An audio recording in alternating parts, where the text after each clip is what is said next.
message po natin ngayon ay huwag matakot ngayong Pasko. Ayan.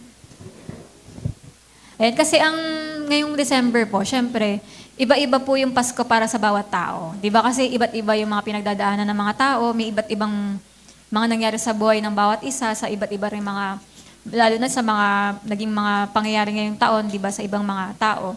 Pero ito, kayo ba, meron din ba kayong kinakatakot ngayong Pasko na to? Pwedeng ang mga kinakatakutan natin, kagaya nito, takot sa inaanak, yan, takot sa bayarin at gastusin, di ba? Dahil ang daming babayaran, mababayaran kaya, ganyan-ganyan. Natatakot ka sa mga bigat ng responsibilidad, pwedeng maraming mga pinapagawa sa iyo ngayong buwan na to. Ayan, takot sa problema, di ba? May mga, iba, December na December, may mga kinakaharap, di ba, na problema. Tapos takot para sa kalusugan. May iba naman, di ba, yung health nila, ang inaalala nila. At meron din mga takot sa future, di ba, saan mangyayari sa buhay nila. At yung iba naman takot kung makakayanan ng lahat. At mga iba pang mga bagay, di ba? Maraming mga pwedeng parang kumuha ng kasiyahan o kapayapaan, di ba, ngayong Pasko para sa ibang mga tao. Pero alam niyo ba, sa book ng Luke, sa New Testament, di ba, sa book ni Luke, sa King James Version ng Bible, yung parira lang, yung phrase na fear not, 3 beses siya matatagpuan sa kwento ng Pasko ni Luke. Di ba, pinaka maganda tsaka detalyadong kwento ng Pasko kay Luke, di ba? At alam niyo ba doon, 3 times na nabanggit doon yung fear not. Yan. At may 4 times pa na another fear not pa, na nabanggit sa buong ibang chapter naman ng Luke. Tapos yung NIV version naman, ang version naman ay do not be afraid, di ba? Yung sa fear not, King James. Tapos NIV, do not be afraid. Sa Tagalog, huwag kang matakot. Pag sa Tagalog kasi pareho lang eh. Ayan. Ayan. Tapos, ayun nga, etong si Luke, di ba, siya ay si Dr. Lucas, di ba? Dahil isa siyang manggagamot. Ayan. Ang sumulat ng ebanghelyong ito ay isang manggagamot. At tinawag siya ni Pablo sa Colossians, di ba? Yung sulat ni Paul doon, nabanggit niya na ang ating minamahal na kaibigan na si Lucas, ang doktor. Kaya nalaman nating doktor pala si Luke. Yan. At doon nga, syempre, di ba, ano ang kadalasan ng mga sinasabi ng doktor? Yan, sabi dito, madalas, kailangan sabihin ng mga doktor sa kanilang pasyente na ngayon, huwag ka matakot. Meron kang gantong sakit, pero huwag ka matakot. Ganyan. Di ba? Kadalasan na sinasabi ng mga doktor yan, yung huwag kang matakot. Kaya naman si Luke, hindi na tayo magtataka bakit doon sa book ng Luke, lagi niya nababanggit din yung huwag kang matakot. Yan. At 7 beses, di ba, ginamit ni Luke sa buong, book ng Luke, yung yung mga phrases na huwag kang matakot. Yan. Kasi alam nyo, nung time na yon, bakit niya sinasabing, sa kwento ng Pasko, may mga fear not doon? Kasi malaking problema ang takot nung panahon na dumating si Jesus sa mundo. Yan, na talagang yung mga tao parang hopeless, hindi alam kung para saan ba ang buhay nila. Tsaka yung lalo na yung takot sa kamatayan, di ba yan sabi sa Matthew 4:16, isang sipi mula galing sa Isaiah 9:2 yung binanggit doon, na ang mga tao ay naninirahan sa kadiliman, sa lupain ng anino ng kamatayan. Di ba? Ibig sabihin, noong time na bago pa dumating si Jesus, yung panahon na yun ay dark, di ba? Madilim at takot yung mga tao sa kamatayan. Sabi dito, ang kamatayan ay nakakakilabot na kaaway na nangaalipin ng takot sa maraming tao. Di ba? At yung maraming may fear of death, di ba? At ang mga paganong relihiyon ay walang maiaalok na sagot o katiyakan. Maraming mga kung ano-anong religion din that time, pero wala silang nabibigay na assurance na ano bang solusyon sa kamatayan, sa ganyan. Parang walang katiyakan.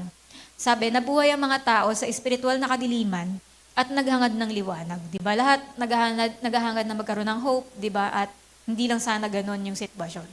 At sabi, hindi naglaho ang kadiliman at hindi nawala ang takot sa kamatayan hanggang sa nung araw na dumating na nga si Jesus. Sa 2 Timothy 1:10, sabi diyan, pinawi ni Jesus ang kamatayan at nagdala ng buhay at kawalang kamatayan sa liwanag sa pamamagitan ng ebanghelyo.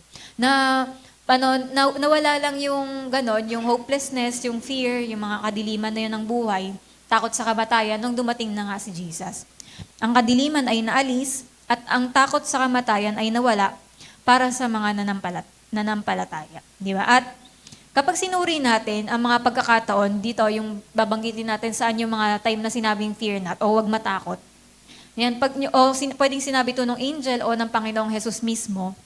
Yan yung wag matakot. Mas maiintindihan natin kung bakit hindi na kailangan matakot ang mga Kristiyanong, ay mananampalatayang Kristiyano. Yan, kaya meron po tatlo. Unang tatlo, yung fear not na nabanggit ni Luke, wag kang matakot. Sa Luke 1, chapter 11 to 25, ito yung una, wag tayong matakot kasi sinasagot ng Diyos ang panalangin. Yan. Sabi nga, ang matandang pari na si Zacarias ay nagsusunog ng insenso sa banal na lugar ng templo sa Jerusalem nang biglang lumitaw ang anghel ng si Gabriel sa tabi ng gintong altar na nakatayo sa harap ng tabing. Di ba, nagkataon that time, itong priest na si Zacarias ay siya yung natoka na mag-offer ng incense. Tapos biglang lumitaw habang nagpe-pray sila pati yung mga Israelita sa labas, biglang lumitaw yung angel. Di na-shock siya, sabi dito, sa sobrang gulat, natakot ang matanda. Nagkamali ba siya? Papatayin ba siya ng Panginoon? Yan. Pero kasi syempre na-shock siya, bakit biglang may nagpakitang angel? Sabi sa kanya ng angel, Gabriel, huwag kang matakot sa Zacarias.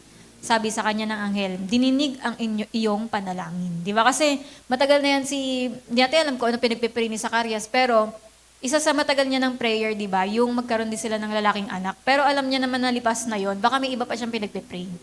Pero baka iniisip niya na hindi na yun sasagutin ni Lord.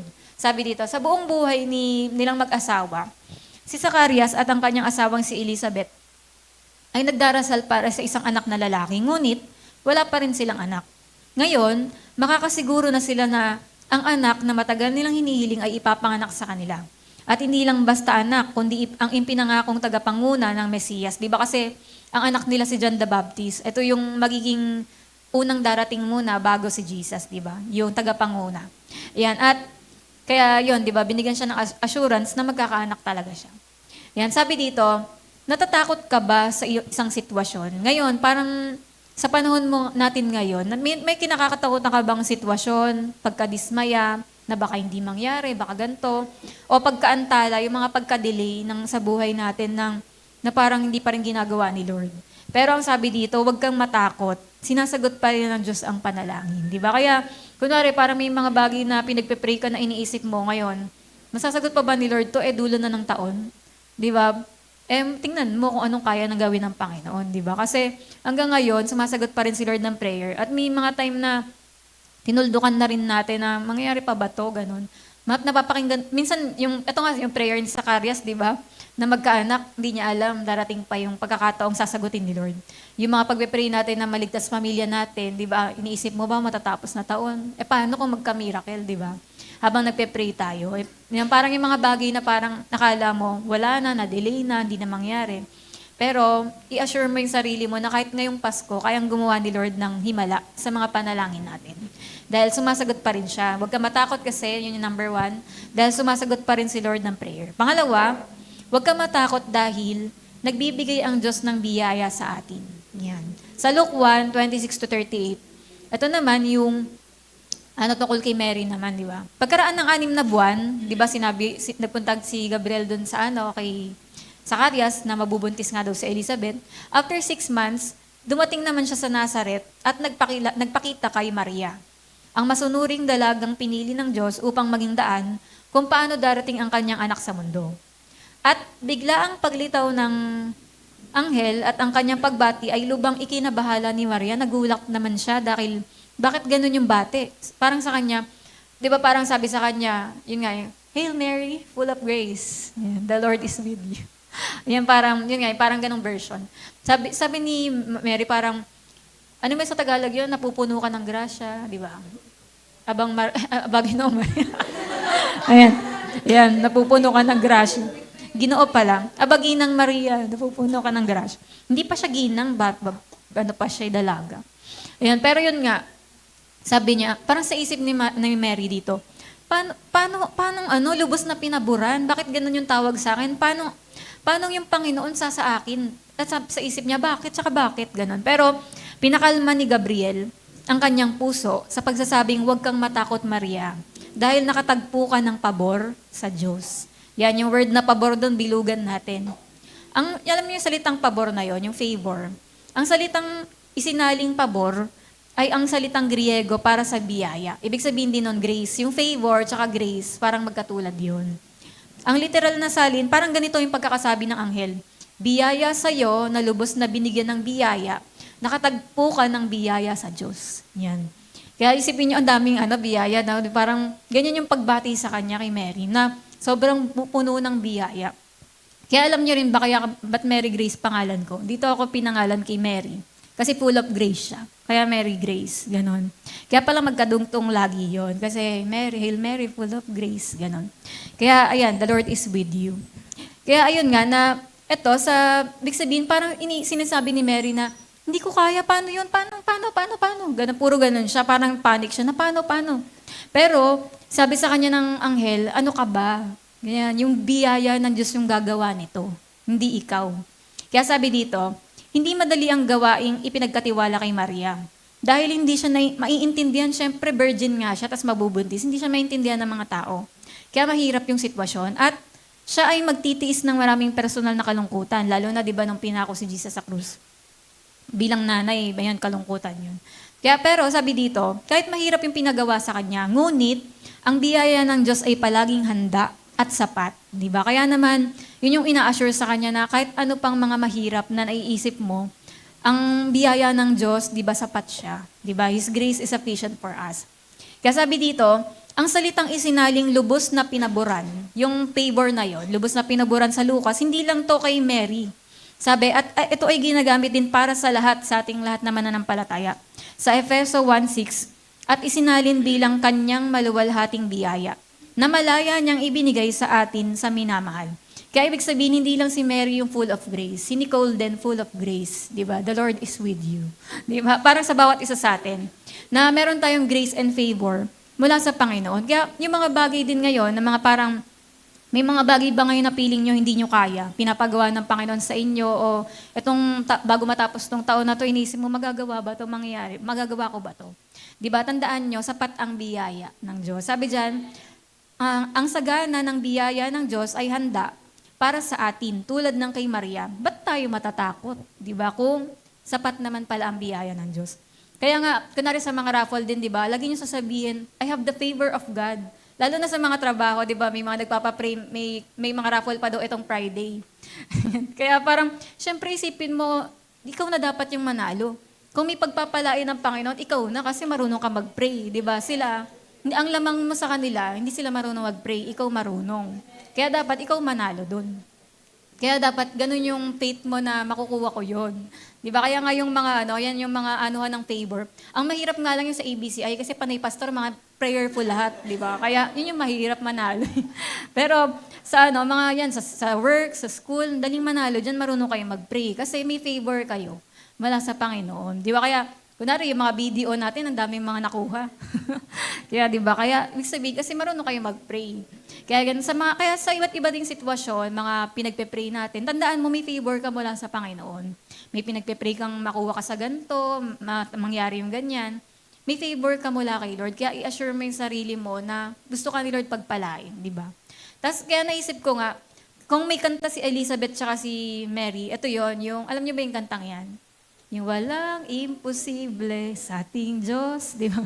Kayang-kaya niya gawin lahat.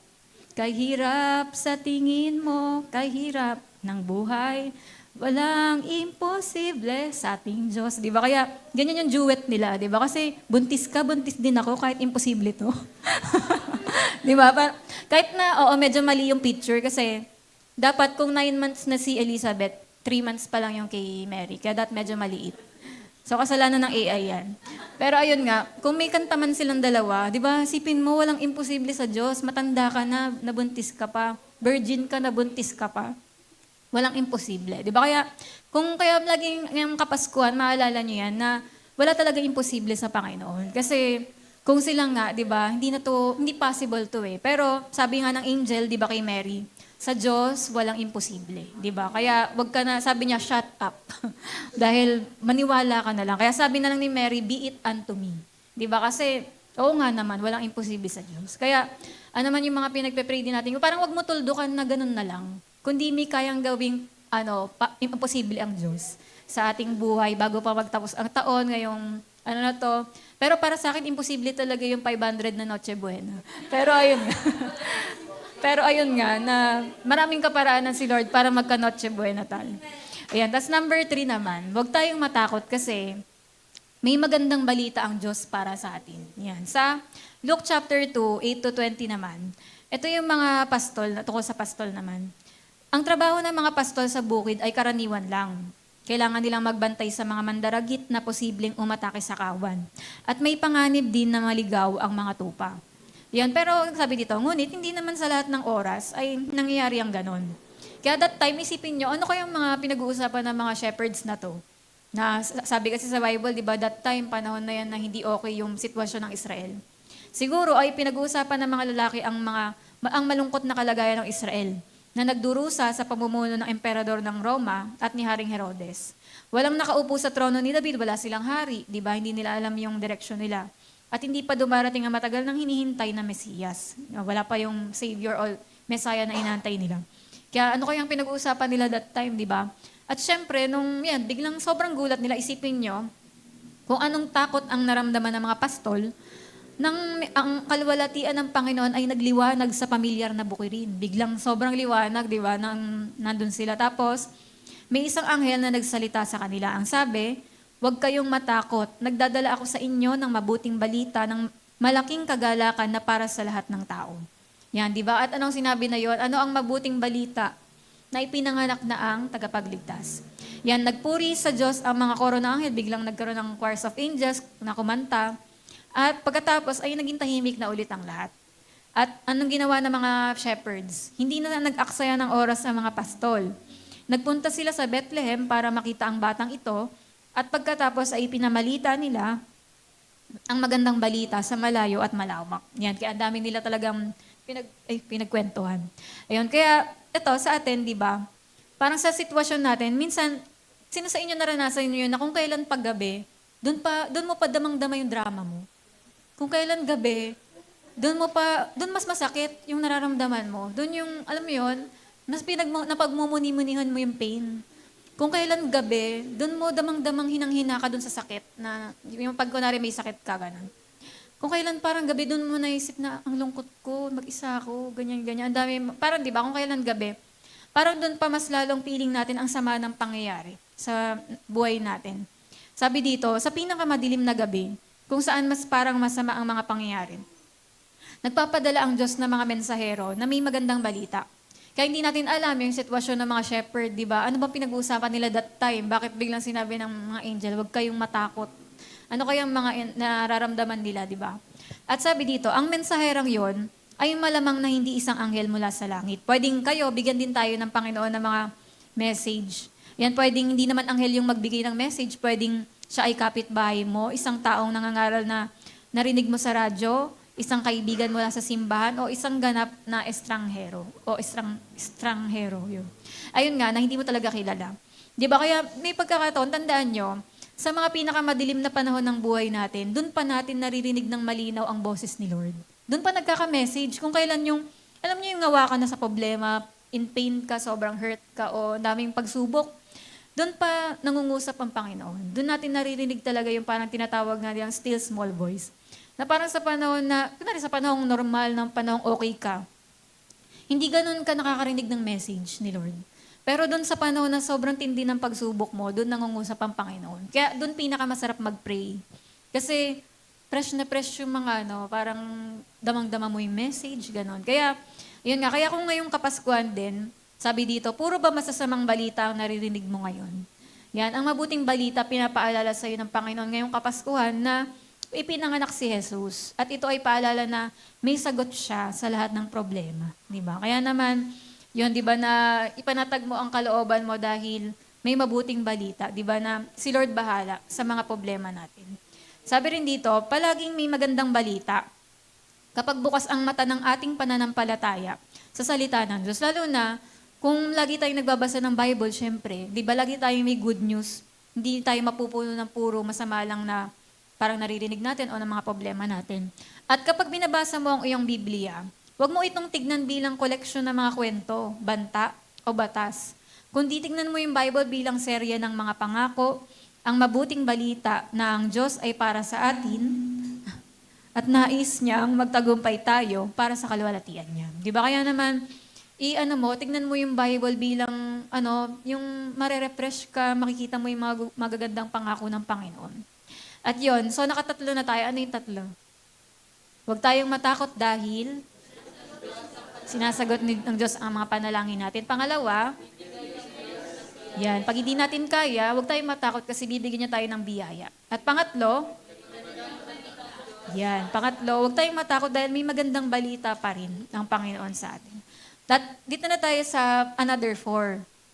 Diba? May 4 pa kasi. Yung tatlo kasing fear na sa Christmas siya. Tapos may yung ibang 4 pa na huwag kang matakot na nabanggit ni Lucas ay matatagpuan naman sa iba't ibang chapter pa. Kaya ngayon, pero nung inisip ko siya, naisip ko na para tong huwag kang matakot sa bagong taon. Ayan, paki-next. Yan. Kasi parang konektado rin siya sa mga kinakatakutan natin sa pagtatapos ng taon o sa bagong taon. Ano yung pwede ng mga nagiging takot ngayong malapit na magkaroon ng bagong taon? Yan, kagaya ng pwedeng takot sa pagbabago. Yan, may mga taong takot sa kahaharapin. May mga taong takot balikan ng mga kasalanan na baka mabalikan nila yon, takot magkulang, takot para sa kaligtasan, takot sa masamang balita, takot kung ano ang mga pagdadaanan, di ba? Pero, may pangako ang Panginoon para wag hindi tayo matakot. Una, sa isa pang nabanggit ni Luke dito, sa Luke chapter 5, verse 1 to 11, ito yung tungkol kay Peter. Sabi diyan, number 1, huwag kang matakot kasi mas dakila ang Diyos kaysa sa ating mga kasalanan. Yan, sabi dito, nang makita ni Pedro ang himalang ginawa ni Jesus, di ba hindi sila makahuli ng isda? Tapos sabi ni Jesus, ilaglag nyo yung lambat nyo dyan, makakahuli kayo. Sabi nyo, magdamag na po kami hindi makahuli, pero dahil sinabi nyo, gagawin namin. At pagka nila ng lambat, ang dami-dami nilang isdang nakuha. Na halos masira. Tapos dahil sa nakita ni Peter na himala na yun, sinabi niya kay Jesus, lumayo po kayo sa akin, Panginoon, dahil makasalanan ako. Di ba? Pero sabi dito, labis siyang nalula si Peter at naramdaman niyang hindi siya karapat-dapat. Kaya halos sirain niya ang kanyang hinaharap na paglilingkod sa pamamagitan ng pagnanais na iwanan ng kanyang tawag na maging alagad. Di ba? Kaya sipin niya parang dahil sa pagtingin niya kung gaano siya kasama, muntik na hindi mangyari yung calling ni Lord sa buhay niya. Ngunit anong sinagot ni Jesus? Ngunit sinabi sa kanya ni Jesus, huwag kang matakot, Pedro. Yan. Mula ngayon ay mangingisda ka na ng mga tao. Di ba? Kaya, ngayon, isipin mo kung gaano sana ito naging trahedya. Kung pinalampas ni Pedro ang pinakamagandang plano ni Jesus para sa kanya. Di ba kung that time, tinignan niya kung gaano siya kasama. Di ba? Kung di siya naniwala kay Jesus, hindi sana nangyari itong naging preacher siya, naging evangelist siya. Oo, hindi tayo karapat-dapat sa pinakamaliit na pagpapala ng Diyos. Gayunpaman, ibinigay niya sa atin ang kanyang pinakatatangi, ang kanyang anak. Di ba, totoo, sobrang makasalanan tayo, wala nga tayong karapatang makatanggap ng kahit anong biyaya. Pero, isipin nyo, yung pinaka-greatest gift si Jesus, yung nag-iisang anak ng Diyos, binigay niya na sa atin. Ano pa yung hindi niya kayang ibigay sa atin? Kaya minsan, iniisip natin na marami akong pagkukulang, pagkakasala, baka hindi maging mabuti si Lord sa akin. Di ba? O baka hindi ko matanggap tong mga blessing na to. Pero tatandaan natin, di ba, na mas greater yung pag-ibig ng Diyos, pagpapatawad niya. Kaya niyang patawarin mga kasalanan natin. Kaya sabi dito, huwag nating tignan ang ating sarili. Kasi pag tinignan mo ka sarili mo, madadown ka. Ang dami mo kasing failures, dami yung pagkukulang. Pero dapat lagi tayong tumingin dun sa krus. Sabi, patuloy tayong tumingin kay Jesus. Dun sa krus, kasi di ba yung krus, dun tinapos na lahat ng kasalanan natin, pinatawad tayo, kinuha na ni Jesus lahat. Kaya naman, di ba, yung parang mawawala yung mga takot natin na baka hindi ka pagpalain ni Lord, baka hindi mo makuha to, ganyan-ganyan, dahil sa mga nakikita natin sa sarili natin. Pero, pag tumingin tayo uli kay Jesus, makikita mo na, marirealize mo, kaya ka pala nakakatanggap ng anything dahil yun kay Jesus, di ba? Dahil sa biyaya ng Diyos sa atin, sa ginawa ni Jesus sa krus. Yan, kaya yun, huwag ka matakot kasi, mas dakila ang Diyos kaysa sa ating mga kasalanan. Yan. At hindi mapagkakait sa iyo yung mga pagpapala ni Lord dahil patatawarin ka niya. Pangalawa naman, huwag tayong matakot kasi ang Diyos ay may control. Diyan sa Luke 8, chapter 8, 40-56, meron naman dito isang lalaki, ang pangalan niya ay si Jairo o si Jairus. sinabi niya kay Jesus, Panginoon, pwede sana pumunta ka sa bahay namin kasi may sakit yung anak ko, anak niyang babae. Kaya sabi ni Jesus, pupunta siya. Sabi dito, handang pumunta si Jesus sa bahay ni Jairo para pagalingin ng kanyang naghihingalong anak na babae. Ngunit may isang babaeng dinudugo ang nagpaantala. Di ba nung papunta si Jesus dun sa bahay ni Jairus, bigla namang hinawakan siya nung dinudugong babae, yung 12 years. So medyo na-delay yung pagpunta niya. Tapos habang tinutulungan niya ang babae, habang pinapagaling niya, pinapagaling niya yung bleeding woman. Yon, gumaling na, di ba? Bigla namang dumating itong isang katiwala mula dun sa bahay ni Jairus. Sabi nung lalaki na yon, wag mo nang abalahin ng guro, patay na yung bata. Di ba parang syempre nalungkot na rin si Jairus na wala na yung anak niya. Dinelay kasi nung bleeding woman. Di parang ngayon, parang nag-alala na si Jairus, wala, napatay na pala. Itong sinabi ni Jesus kay Jairus. Sinabi ng ating Panginoon sa nag-aalalang ama, huwag kang matakot, maniwala ka lang at mabubuhay siyang muli. Di ba? Kaya parang isipin mo, patay na yung hopeless ka na dapat. Pero inassure siya ng salita ni Jesus na huwag mag-alala, gagaling pa. May solusyon pa. Kahit di ba patay na pero sabi ni Jesus, huwag kang mag-alala. At pagdating nga nila Jesus doon, nag-iiyakan na yung kamag-anak. Pero sabi ni Jesus, huwag kayong umiyak, tulog lang siya. Yan. Kaya sabi dito, ano naging ending ng kwento? Gumaling, di ba? Nabuhay muli yung bata. Gumaling, sabi, nene, bangon. Yun. Yun yung sinabi ni Jesus, di ba? Pagkabangon, nabuhay na yung bata. Next. Sabi dito, ang ating Panginoon ay laging may control sa lahat ng bagay. Parang isipin natin, ang delay naman ni Jesus eh. Kasi dapat kung nagpunta na siya kagad, hindi na dapat namatay yung bata. Pero sabi dito, tandaan natin, si Lord in control siya sa lahat ng bagay. Kahit na may mga pagkadismaya, pagkaantala, may mga nakaka-discourage na nangyari, ba't kasi kaganto, ganyan-ganyan. Di ba? Pero tandaan natin, ang kanyang oras ay hindi kailan naman nagkakamali. Di ba? Alam ni Lord yung timing kung kailan niya sasagutin yung mga prayers natin, ano yung mga eksaktong dapat mangyari. Di ba? Pag naniwala tayo na in control ang Panginoon. Sabi rin dito, may mga bagay ba na gusto mo na sukuan dahil parang wala ng pag-asa? Pero tandaan natin, si Jesus ay may magagawa pa rin. Kaya patuloy tayong lumapit. Patuloy pa rin natin ipag-pray yun. Kasi si Lord may magagawa. God will make a way when there seems to be no way. Pangatlo naman, huwag tayong matakot dahil mahalaga tayo sa Diyos. Sa Luke 12:7 naman yan. Yun nga, nagtinuturuan ni Jesus yung mga disciple niya. Tapos, siguro may mga ibon talaga, Kasi si Jesus mahilig siya mag-illustrate ng live kung ano yung nandyan. Tingin ko may mga ibon, kagaya nitong, Yan, sabi niya, kasi parang, yung chapter na yan, nakalagay doon yung wag mag-alala sa kakainin, iinumin, ganyan-ganyan. Sabi, hinikayat ni Jesus, ang kanyang mga alagad na wag matakot sa banta ng mga tao o sa mga pangyayari. Kung inaalagaan ng ama ang maliliit na maya, tiyak na aalagaan niya ang kanyang sariling mga anak. Huwag kayong matakot, mas mahalaga kayo kaysa sa maraming maya. Di ba? Kaya sinasabi dito, di ba, lagi nga natin na example, paano nabubuhay yung mga ibon? Di naman sila nagtatrabaho. Hindi sila pumapasok sa office. Di ba? Hindi rin sila nagsasaka. Hindi sila di ba? Parang wala silang ginagawang way para makakain sila. Pero sabi dyan, si Lord ang nagpo-provide ng pagkain nila. Di ba? Kung yung mga hayop nga ay nabubuhay, hindi pinapabayaan ng Diyos, kayo pa kaya? Tsaka tayo, di ba, anak na tayo ng Diyos, Christian na tayo. Alam na natin yung salita ng Diyos. Mas lalo, di ba yung sabi nga, ang Diyos, mabuti siya kahit sa masasama. Naisip niyo ba na ang buti ni Lord kahit sa mga taong nire-reject siya? Sa mga tao na nabubuhay pa rin araw-araw sa kasalanan, pinapasikat ni Lord yung araw, binubuhay sila, pinoprovidean pa din sila. Kasi ganun kabuti si Lord kahit sa masasama.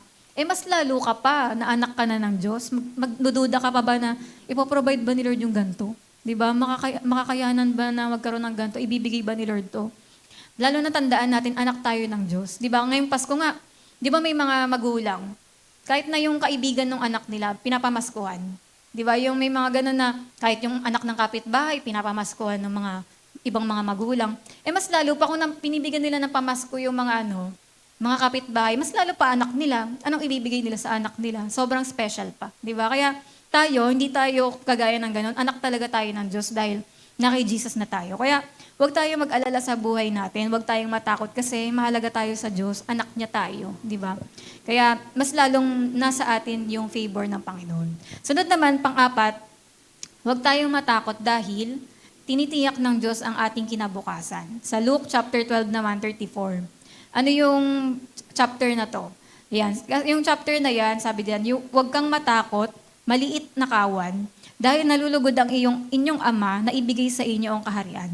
Di ba sabi dito, hindi lang korona o trono ang ibibigay sa atin ng ama. Ibinibigay niya sa atin ng kaharian, di ba? Na yung mismong kaharian ng Diyos ay ibinibigay niya sa atin. Kaya naman, ayun, di ba na ito, yung mga sa atin, di ba, katong pagtatapos ng taon o next year, maraming mga tao iniisip, ano ba yung mga, parang ano ba, magagawa ba yung mga ganito, mangyayari ba yung ganyan, ano ba yung meron sa bukas. May mga tao na natatakot sa kinabukasan, di ba, sa future. Pero tayo, di ba, hindi tayo dapat matakot doon dahil alam natin, sinecure na ng Panginoon yung ating future. Di ba, alam natin na ayos na lahat, inayos na ng Panginoon yung future natin. Kaya naman, hindi tayo dapat mangamba na every matatapos na lang yung taon, tas magbabagong taon na naman, parang hindi ka para matakot doon. Kasi alam mo na ang Diyos ang bahala sa ating kinabukasan, di ba? Tapos yun nga, kaya sabi dito, ang kinabukasan ay hindi isang tanong, kundi ito ay isang pahayag ng katiyakan. Yan, kaya ibig sabihin, sure na sure talaga yung ating future. Kaya sabi nga, ano man ang ating mga pagsubok ngayon sa buhay na ito, balang araw ay makakasama natin ng Panginoon at maghahari tayong kasama niya. Di ba? Kaya naman patuloy lang tayo mag-antay, di ba? At yun nga na magtiwala sa Panginoon pa rin. Kaya di ba may kanta rin ito, yung ngayon, bukas at kailanman sa kanta yan. Di ba? Ang pag-ibig niya ay laging sapat. Di ba? Yung na ngayon, bukas at kailanman, di ba? Na alam natin yung sapat yung pag-ibig ng Panginoon na magtaguyod sa atin, magtawid sa atin, pagtagumpayin tayo, di ba? Sa ating buhay. Sa itong Kapaskuhan man o itong buong taon or next year, di ba? Kaya naman wag tayong matakot, di ba? Kasi sapat ang biyaya ng Diyos, sapat din ang pag-ibig niya. Kaya yun, ano yung mga sinabi ni Luke? Yan, wag tayong matakot dahil una, sinasagot ng Panginoon ang ating mga panalangin. Wag tayong mangamba, ano man yung mga prayers natin ngayon, pagkatiwala natin sa Kanya. Pangalawa, yung wag ka matakot dahil nagbibigay ang Diyos ng biyaya. Di ba? Yung grace niya is sufficient for us. At number 3, at saka walang imposible sa Diyos. Di ba? Number 3 naman, may magandang balita ang Diyos para sa atin. Di ba? At paniwalaan pa rin natin na may magandang gagawin ang Panginoon sa buhay natin. At yung another na 4 naman, na huwag tayong matakot, yung sa mas dakila ang Diyos kaysa sa ating mga kasalanan. Di ba? Kaya naman, lahat ng yan, alam natin, kaya mapatawad ng Panginoon. At walang ipagdadamot o ipagkakait sa atin ng Panginoon dahil gustong-gusto niya tayong pagpalain. Pangalawa, ang Diyos ay may control. May mga bagay man na nangyayari sa buhay natin na tingin natin parang out of control natin or parang ang tagal naman ni Lord gumawa. Pero maniwala tayo na hawak ng Panginoon yung lahat ng bagay. Hindi siya na-delay, di ba? Alam niya yung timing niya. Sabi nga, di ba? He's never late nor early, but He's always on time. Yan. At pangatlo, yung huwag tayong matakot dahil mahalaga tayo sa Diyos, di ba? Kung yung iba nga, di ba, pinagpapala pa rin ni Lord, iniingatan, mas lalo tayo na i-assure mo sarili mo na makakatanggap tayo kay Lord, tsaka kaya niya tayong ingatan hanggang sa dulo ng taon, hanggang kahit next year pa. At panghuli, yung pang-apat, tinitiyak ng Diyos at ang ating kinabukasan. Di ba? Ano man yung mga fear natin sa future. Di ba? Magtiwala tayo na siya ang bahala sa lahat ng bagay. Di ba? Kaya, ayun lang, tapos na pala agad. Ayan, kasi summary lang dahil mas mahalaga